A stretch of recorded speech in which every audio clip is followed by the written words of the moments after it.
Varsågod. Thank you.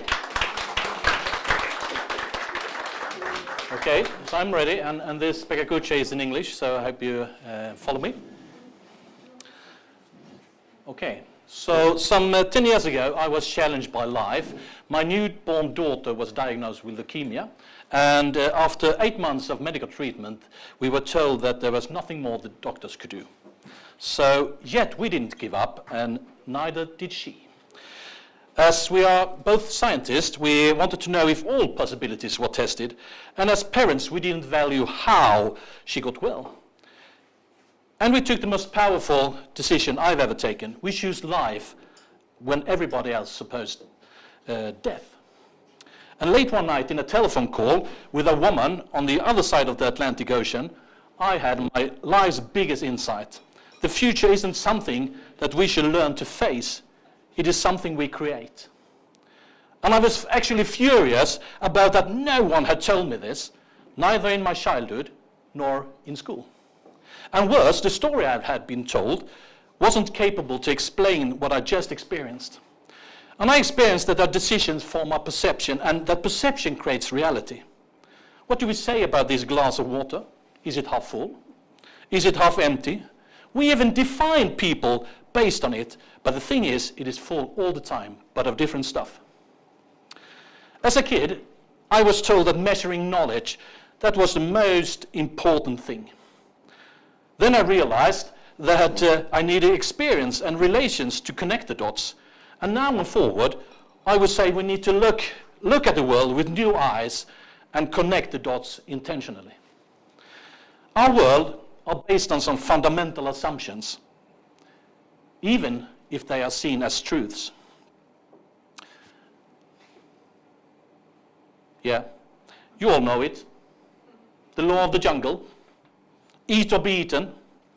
And second is the first loser. A world where competition rules and you're supposed to win. And a paradigm where you should strive to become best in the world.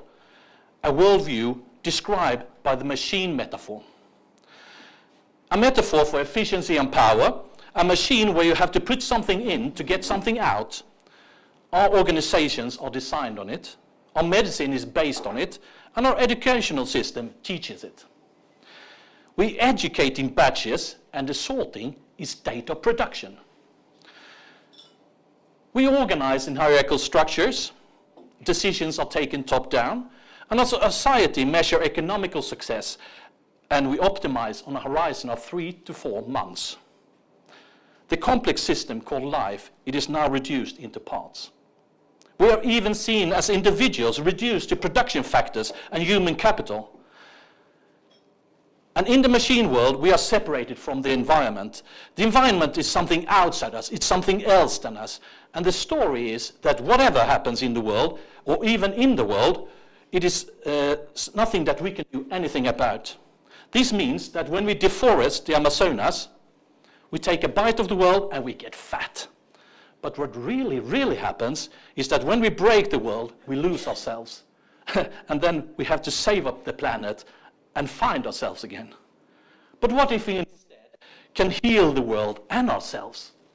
And what if perception really creates reality? Can we then make intentional decisions and heal ourselves? And maybe putting on our capability capes, like this one, and at the same time heal the world. Can we create such a framework? Can we create such a framework, an ethical framework, to be able to make intentional decisions? A framework where man is an integrated part of nature.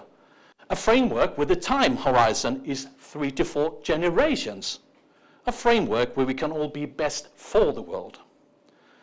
Intentional decisions, it's a compelling model for raising awareness of the possibility of choice, that is, a variety of choices. It serves as an ethical framework for our choices, and it empowers us with the ability to decide. And you know, to decide, that is the process of choosing, that is, to pick one. The model itself is based on the fundamental assumption that there is always a choice. There are 3 main principles in intentional decision model. They are, hopefully we see them, empathy before sympathy. It's proactivity over reactivity and engagement before attendance, taking us from a victim mode to a creator mode. Empathy, proactivity, engagement. A higher order of a choice is a habit. And we create habits by choosing over and over again. And a higher order of a habit, it's called a paradigm. And we can now, with this model, create a new paradigm by intentionally choosing life-affirming habits. And the intentional decision model can be used on a personal level and on an organizational level, as well as on a societal level. And we firmly believe today that this intentional decision model can help us in the shift from striving to become best in the world to all be best for the world. It is time to choose a new and life-affirming metaphor. With intentional decisions, we are all persons in organizations, instead of individuals in a collective. With intentional decisions, winners aren't defined by losers. And with intentional decisions, we ask, how can I help? Instead of what's in it for me. So go find your capability cape and be a thermal rider, using the guiding principles, empathy, proactivity, and engagement, and create life-affirming habits. And we can then create a new story of us. And using those guiding principles to navigate instead of reducing the system. And when the complexity of a system is kept, the power of the system is preserved. And with intentional decisions, we retain the power from within.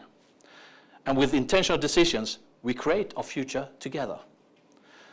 So let us co-create a world where we learn together, a world where man is an integrated part of nature, and a world where we can all be winners and be best for the world. Welcome to take part. Thank you.